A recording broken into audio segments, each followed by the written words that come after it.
Kita nakakotse, kumukuha ng tupad. Eh kung mahina ka kay kapitan, wala ka na yan. Kapag mahina ka sa tagalista, wala ka na yan. Kapag walang cut, yung tagalista, wala ka na yan. Alam ko na kung saan, kung bakit natatakot ang ilan natin mga kababayan dahil sa ayudang kanilang ipinamimigay.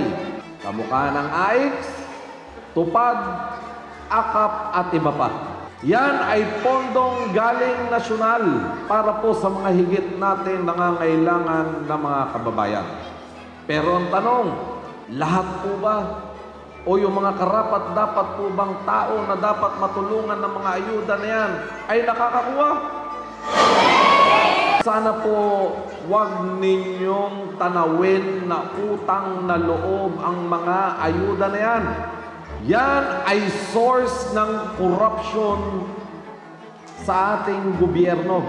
Ipinamimigay sa tao, ngunit ang totoo, ipinamumukha nila sa tao o simpleng vote buying ang kanilang ginagawa, busog pa ang kanilang mga bulsa. Tama po o hindi?